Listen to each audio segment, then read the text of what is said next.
சரி சரி நேற்று சொல்லி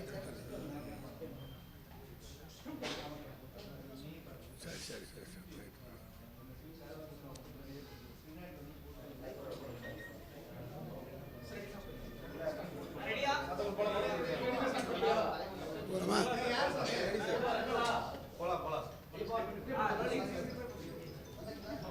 தமிழகத்தை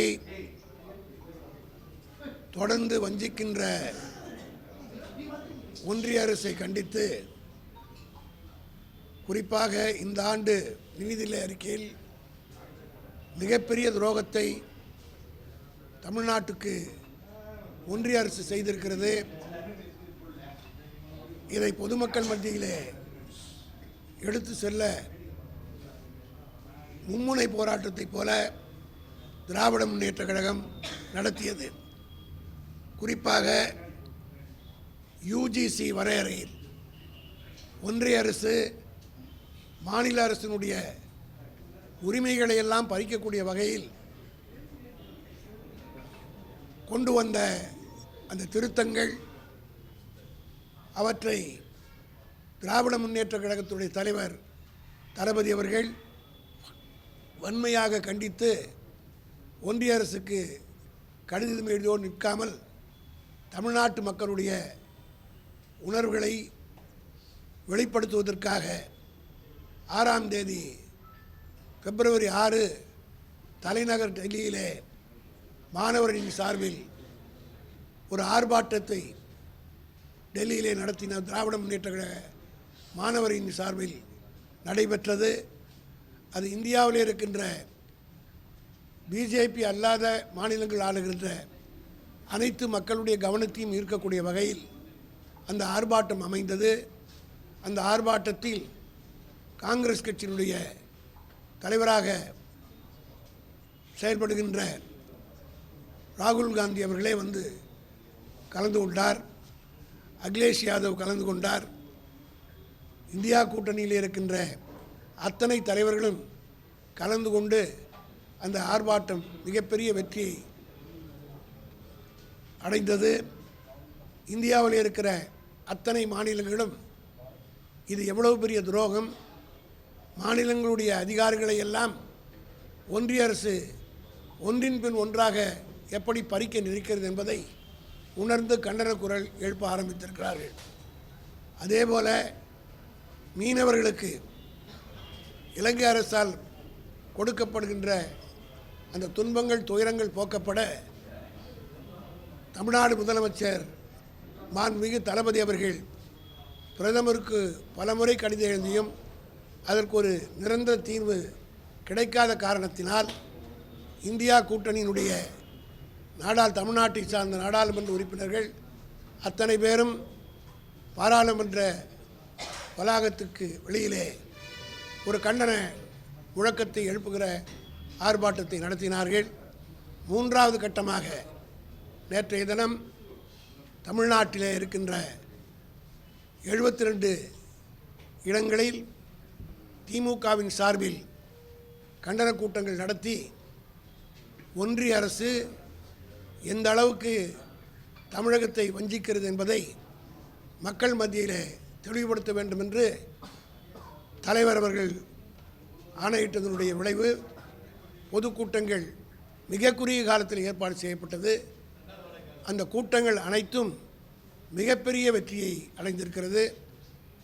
ஆவடியிலே கழகத் தலைவர் தளபதி மு.க. ஸ்டாலின் அவர்களும், மாதவரத்திலே துணை முதலமைச்சர் உதயநிதி ஸ்டாலின் அவர்களும், அணைக்கட்டிலே பொதுச் செயலாளர் அண்ணன் துரைமுருகன் அவர்களும், உத்திரமேரூரிலே கழகத்துடைய பொருளாளர் டி.ஆர். பாலு அவர்களும், கழகத்தினுடைய அமைச்சர்கள், முன்னணி தலைவர்கள் அனைவரும் தமிழ்நாட்டிலே 72 இடங்களிலே நேற்றுக்கு அந்த கூட்டம் நடைபெற்றது. அனைத்து இடங்களிலும் இன்றைக்கு பத்திரிகையிலே கூட அந்த படங்கள் எல்லாம் வந்திருக்கிறது. பல ஊடகங்களிலும் ஒவ்வொரு இடத்திலும் கூடிய கூட்டத்தை காட்டினார்கள். நான் கூட திருவண்ணாமலையிலே கூட்டத்திலே பேசினேன். இந்த கொட்டுகின்ற பணியிலும் மிக பிரம்மாண்டமான கூட்டம் அங்கே கூடியது. ஒவ்வொரு பகுதியிலும் அப்படி ஒரு உணர்வு ஏற்பட்டிருக்கிறது. காரணம், தமிழ்நாட்டு மக்கள் மத்தியிலே ஒன்றிய அரசு செய்கின்ற இந்த ஓரவஞ்சனையை பொதுமக்கள், தமிழ்நாட்டு மக்கள் மிகுந்த வேதனையோடும் கோபத்தோடும் இருக்கிறார் என்பதை காட்டுகிற வகையிலே தான் இந்த பொதுக்கூட்டங்கள் எல்லாம் அமைந்தன. இன்றைக்கு ஒன்றிய அரசு எந்த அளவு, ஏன்னா இதெல்லாம் பொதுமக்களுக்கு பொதுவாக தெரியவில்லை, எந்த வகையிலே பொத்தாம் பொதுவாக சொல்வதை காட்டிலும் பொதுக்கூட்டங்கள் மூலமாக விளக்க வேண்டும் என்று சொன்னதற்கு காரணம் தெளிவாக ஒவ்வொரு பேச்சாளரும் பேசியிருக்கிறார்கள். குறிப்பாக தலைவர் அவர்கள் ஆவடியிலே மிக தெளிவாக எடுத்து சொல்லியிருக்கிறார். உதயநிதி ஸ்டாலின் அவர்கள் மிக கோபத்தோடு உரையாற்றி பிரதமர் மோடிக்கு தமிழ்நாட்டுக்கு எப்படியெல்லாம் அவர் வஞ்சனை செய்கிறார், அதோடு மட்டுமல்ல அமெரிக்காவிலே இந்தியர்களுக்கு ஏற்பட்ட அவமானத்தை கூட கண்டிப்பதற்கு மோடிக்கு மனமில்லை என்பதை மிக ஆபாசத்தோடு சுட்டி காட்டியிருக்கின்றார். திராவிட முன்னேற்ற கழகத்தின் சார்பில் இன்றைக்கு எழுப்பப்படுகிற குரல் என்னவென்றால், ஏன் இந்த ஓர வஞ்சனை? எந்த வகையிலே தமிழ்நாடு தாழ்ந்து விட்டது? எல்லா வகையிலும் ஒன்றிய அரசுக்கு பொருள் ஈட்டி தருகிற மாநிலமாக தமிழகம் இருக்கிறது. வரி பகிர்விலே கூட 6,28,000 கோடி மத்திய அரசுக்கு நாங்கள் கொடுக்கிறோம். ஆனால் அதில் எவ்வளவு மத்திய அரசு எங்களுக்கு திருப்பி கொடுக்கிறது? 56,000 கோடி, 1/6 கூட கிடையாது. இது எந்த வகையிலே நியாயம்? ஆனால் அதே நேரத்தில் உத்தரப்பிரதேசத்துக்கும் பீகாருக்கும் குஜராத்துக்கும் அவர் கேட்காமலே கொண்டு போய் கொடுக்கிறார்கள். ஏன் இந்த ஓர வஞ்சனை? இதை சுட்டி காட்டுவதற்குத்தான் அண்ணா வழியிலே அண்ணா அவர்கள் கூட அன்றைக்கு 67 ஆட்சிக்கு வந்தவுடன் சேலம் இரும்பாலை வேணும், எழுச்சி நாள் என்று கொண்டாடி மத்திய அரசுடைய கவனத்தை ஈர்த்தார்கள். அதனுடைய விளைவு பிற்காலத்தில் சேலத்தில் இரும்பாலை எல்லாம் வந்தது. அதே போல் கலைஞர் அவர்களும் ஆட்சியில் இருந்த காலத்தில் மாநில சுயாட்சிக்காக உரிமை குரல் எழுப்பினார்.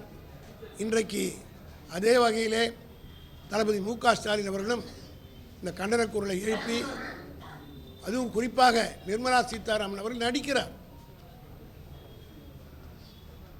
தமிழ்நாட்டு நானும் ஒரு தமிழச்சி தான் என்று சொல்லுகிற அந்த அம்மையார், இதுவரையில் அந்த அம்மையார் நிதியமைச்சராகி தமிழ்நாட்டுக்கு என்ன செய்திருக்கிறார்கள்? நாங்கள் கொடுக்கிற பணத்தை கூட திருப்பி கொடுப்பதற்கு யோகியதை இல்லை என்றால் என்ன? எந்த அளவுக்கு புயல் வெள்ளத்திலே தமிழ்நாடு பாதித்தது? நிதி நிலைமை சரியில்லை, எங்களுக்கு நிதி கொடுங்கள் என்று, சேர வேண்டிய நிதியிலிருந்து கொடுங்கள் என்று கேட்டால் கூட கொடுக்க மறுக்கிறார்கள். ஆசிரியருக்கு கொடுக்க வேண்டிய சம்பளத்தை கொடு என்றாலும் கொடுக்க மறுக்கிறார்கள். 100 நாள் வேலைவாய்ப்பு திட்டத்திற்கு கொடுக்க வேண்டிய பணத்தை கொடு என்றாலும் கொடுக்க மாட்டேன்றார்கள். ஆக தமிழ்நாட்டை எப்படியும் பழிவாங்க வேண்டும். அதற்கு காரணம் தமிழ்நாட்டிலே புரட்சிகரமான திட்டங்களை உலகமே போற்றக்கூடிய அளவுக்கு தளபதி மு.க. ஸ்டாலினுடைய ஆட்சியின் சாதனைகள் விளங்குகின்றன. குறிப்பிட்டு சொல்ல வேண்டுமானால், இந்த காலை உணவு திட்டத்தை கனடாவில் இருக்கிறவர்களை பாராட்டுகிறார்கள். பத்திரிகையில் கூட நான் செய்தி பார்த்தேன், வாட்ஸ்அப்லையும் பார்த்தேன். ஐநா சபையிலே கூட மு.க. ஸ்டாலின் அவர்கள் பேசும் பொருளாக மாறி இருக்கிறார் என்று தமிழ்நாட்டுடைய பெருமை அந்த அளவுக்கு உச்சத்துக்கு போயிருக்கிறது. ஆனால் மோடியினுடைய அரசால் இதை தாங்கிக் கொள்ள முடியாமல் தொடர்ந்து வஞ்சித்து வருகிறார். இங்கே இருக்கிற எதிர்க்கட்சித் தலைவர் எடப்பாடி அவர்கள் நடிக்கிறார். அவருடைய ஆட்சி காலத்திலே இதே ஆளுநர் மாநில அரசினுடைய அதிகாரத்தை ஆட்சி செய்ய வேண்டிய பணிகளை எல்லாம் அவரே நேரடியாக ஆய்வு செய்த நேரத்தில் எதிர்க்கட்சி தலைவராக இருந்த எங்கள் தலைவர் தளபதி மு.க. ஸ்டாலின் அவர்கள் ஆளுநர் மாளிகை முன்னாடியே ஆர்ப்பாட்டம் நடத்தி அந்த ஆர்ப்பாட்டத்தில் நாங்கள் எல்லாம் பங்கேற்றோம். எங்கள் மீது வழக்கு போட்டார் எடப்பாடி.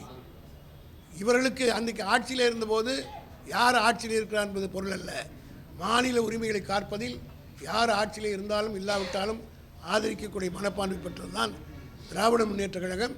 மாநில சுயாட்சி கொள்கையை வலியுறுத்தி அன்றைக்கு கவர்னராக இருந்த புரோஹித் அவர்களை கண்டித்து ஆளுநர் மாளிகையிலே ஆர்ப்பாட்டம் நடத்தினோம்.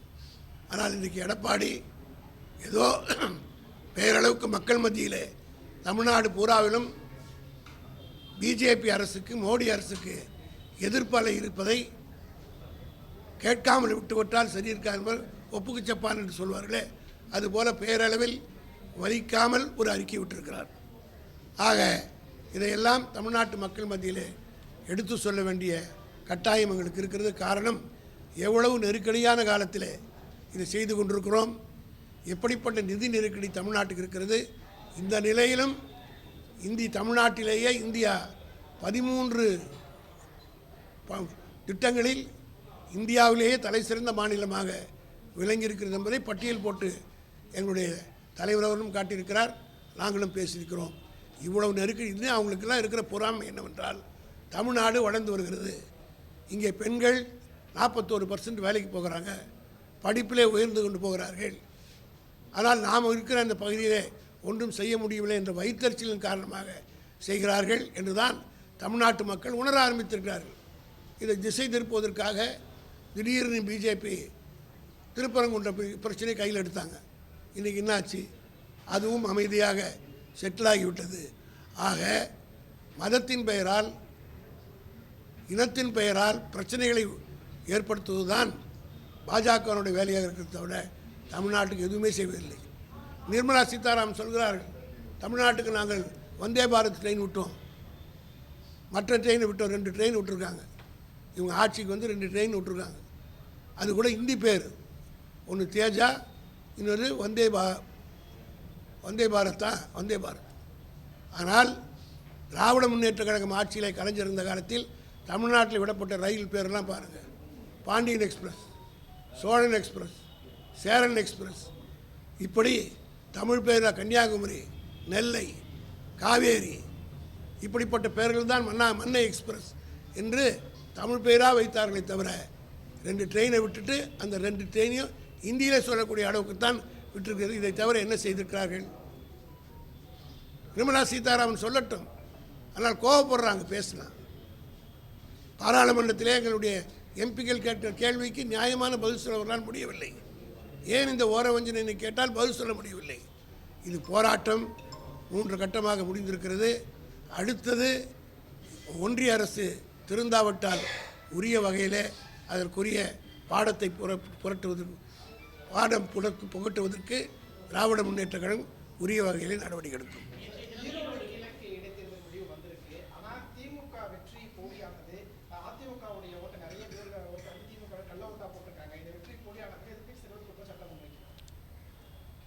யார் சொன்னது அது மாதிரி? அவர் பாராட்டுவார்னு நீங்கள் நினைக்கிறீங்களா? அவர் அதாவது இது பிரச்சனையே வேறு. அந்த முடிவுக்கு நான் போக விரும்பல. காரணம் என்னென்னா, திமுக இமாலய வெற்றி பெற்றிருக்கிறது. 90,000 நீங்கள்லாம் ஊடகங்கள்லாம் போனீங்க. எலெக்ஷன் கமிஷன் பார்த்துக்கிட்டு இருக்கு. எலெக்ஷன் கமிஷன் எங்கே வேண்டப்பட்டதில்லை. மோடி கண்ட்ரோலில் இருக்குது ஊர் உலகமே சொல்லுது. அப்படிப்பட்ட காலகட்டத்தில் தான் இந்த தேர்தல் அமைதியாகவும் நியாயமாகவும் நேர்மையாக நடைபெற்றது எல்லாருக்கும் தெரியும். 90,000 ஓட்டு வித்தியாசத்தில் வெற்றி பெற்றிருக்கிறோம்.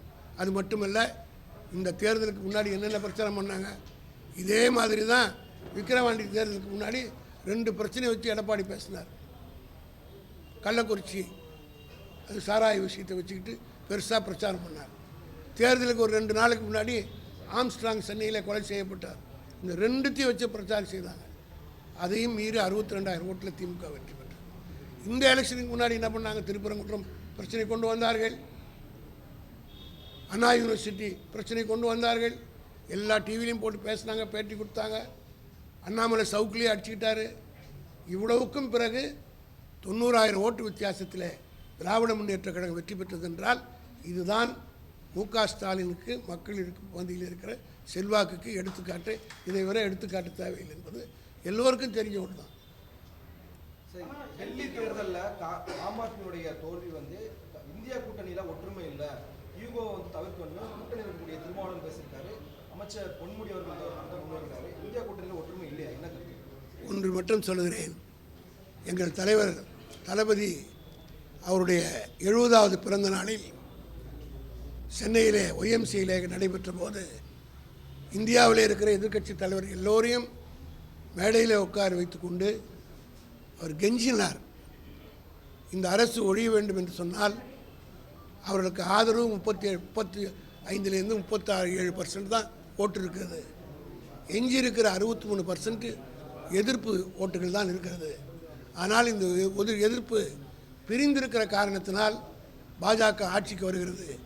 எனவே மனம் திறந்து நாம் அனைவரும் பேசி ஒற்றுமையாக இணைந்து மோடி அரசை ஒழிக்க வேண்டும் என்று தலைவர் வேண்டுகோள் வைத்தார்.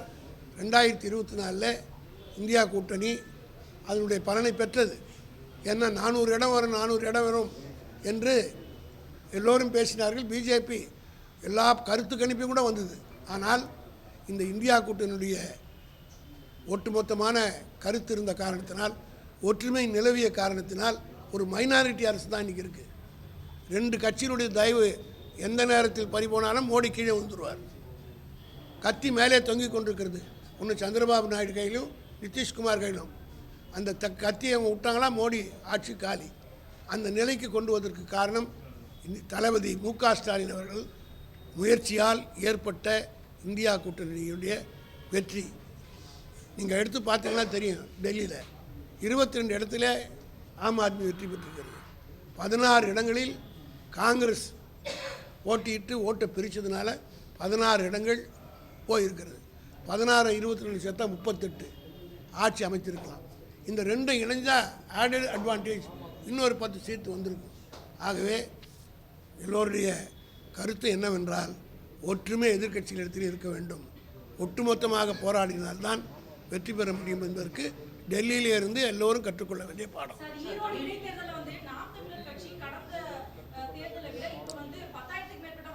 அது நான் நேற்றே டெய்லி அதே சொல்லிட்டேன். நேற்று பெரியாருடைய சிலைக்கு முன்னால் அதுக்கு தெளிவான விளக்கம் சொல்லிவிட்டேன்.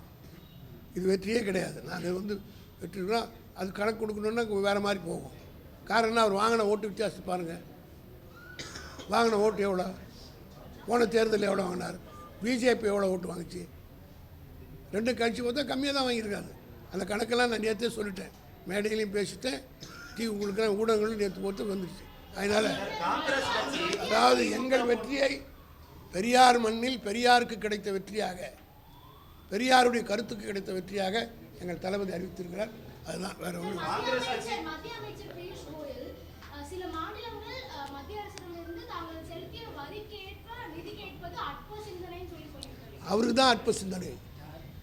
எங்ககிட்ட இருந்து நீங்கள் சுரண்டிக்கிட்டு போங்க, நாங்கள் வாய் மூடிட்டு சும்மா இருப்போமா? எங்கள் பணத்தில் நாங்கள் எங்களுக்கு நாங்கள் கொடுத்துருக்குது 6,28,000 கோடி. அதில் பாதியாவது எங்களுக்கு கொடுக்க வேணாமா?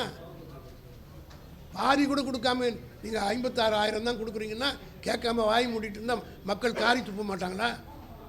எங்களுக்கு ஓட்டு போட்ட மக்கள் கேட்க மாட்டாங்க. ஏன் வாய் மூடி மௌனமாக இருக்கிறீங்க, பயப்படுறீங்களா மத்திய சர்க்காருன்னு கேட்க மாட்டாங்களா? எடப்பாடி கேட்ட மாதிரி எங்களையும் தானே கேட்பாங்க. தமிழ்நாடு ஆளுநர் எதிராக உச்சநீதிமன்றத்தில் போகக்கூடிய வழக்கில் பல்வேறு உத்தரவுகளை, அதாவது கடுமையான கேள்விகளை நீதிபதிகளை கேட்டிருக்காங்க.